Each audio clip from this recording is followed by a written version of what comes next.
If you're moving here because you're in the military, I want to give you a special welcome and thank you for your service. The military people actually sacrifice a lot and really put themselves on the front line. So I wanted to think of things that I could do to make your move here a little bit more smooth. And also, I wanted to think of things that would be helpful to you as you came into this area. I did a little bit of research on some of the benefits of living here. I hope that this video will be helpful to you.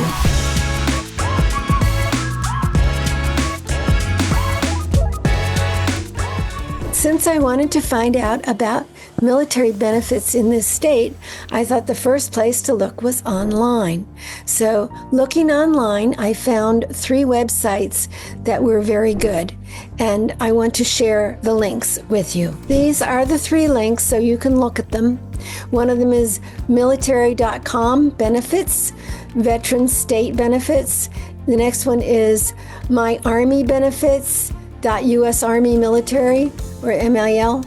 And the next one is Veterans.Maryland.gov, category services and benefits. So clicking on the first link, this is what we get. This is the Maryland State Veterans Benefits.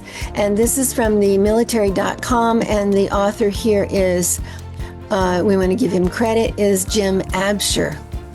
So he goes through quite a few things here. He starts out with that there is a retirement community or a veterans home in Charlotte Hall, which is pretty far south, but it's in Prince George's County. And that would be for veterans 62 and over, and also those who are disabled. And another thing that he goes through is property tax exemptions and income tax benefits. If you're only making $30,000 a year, then you may not be taxed on the first $15,000.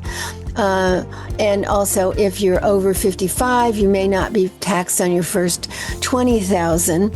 There's some benefits in Maryland for hiring. If you want to work for the state of Maryland, you can, and you have a preference. You're given preference over other people. Also, you may be able to get a commercial driver's license without having to go through all of the testing and everything.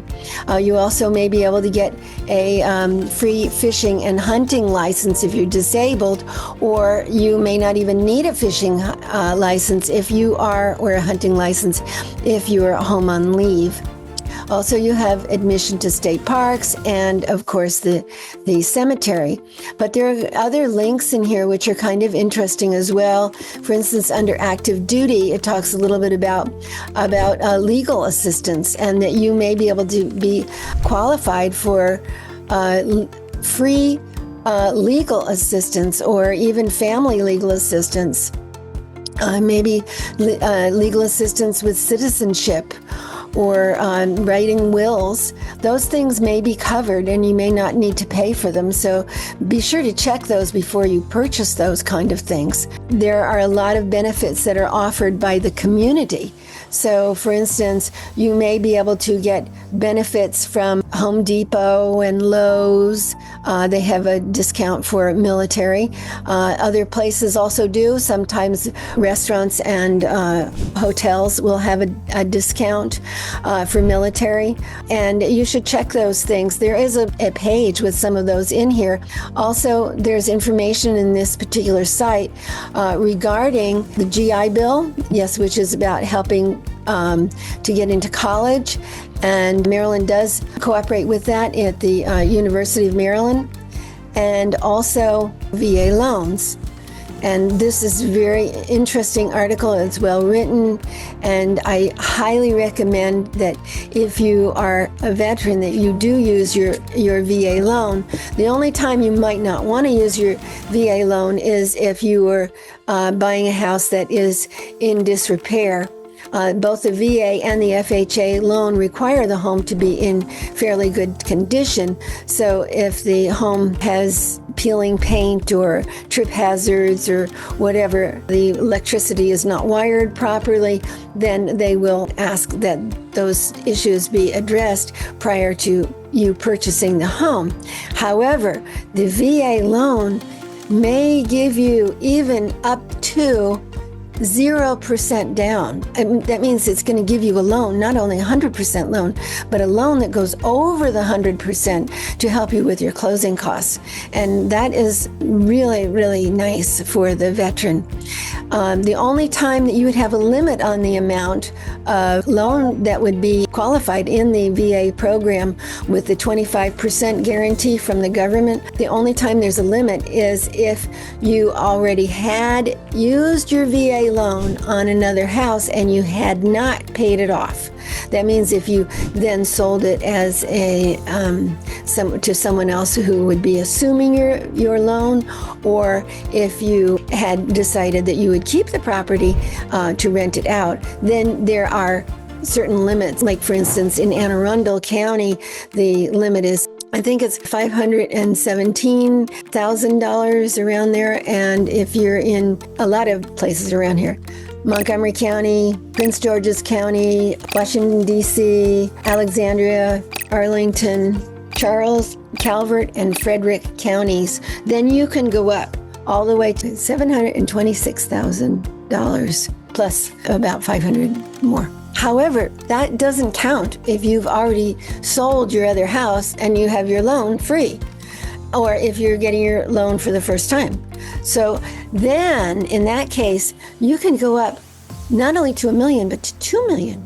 And even if you go beyond $2 million and you want to buy a house that's like really expensive, then you can get, you can still buy it, but you just have to put 10% down. That is totally amazing. So in the past, we had to try to find homes that were under the legal amount that could be financed in order to be able to get the whole loan. So now with veterans, we don't have to do that anymore. So that's kind of nice. Also, there's no difference between someone who has a VA loan or an FHA or a conventional in terms of the new rulings with the agency fees. Those are still all negotiable, and generally, although they don't like you to say it, most sellers are still offering to pay most or all of the buyer agency fees. Second link that I pulled up, it comes up with Army benefits. However, a lot of the Army benefits are also similar to benefits for other branches of the service. And notice that this is already talking about Maryland. And it says, learn more about Maryland Department of Veterans and Military Family Veteran Benefits specialists. So you can actually, there are specialists who can help you in Maryland. And again, the state tax benefits, property tax exemptions, tax extension for service in combat zone, state taxes, educational benefits, unemployment insurance, Motor Vehicle Administration, Maryland Motor Vehicles, and health benefits, parks and recreation benefits, miscellaneous veterans facilities, military resource locator, and resources, new benefit calculator. So this is the second one. And again, I advise you to check these places out. This is called my Army Benefits.us, Army.mil. And this is the third one.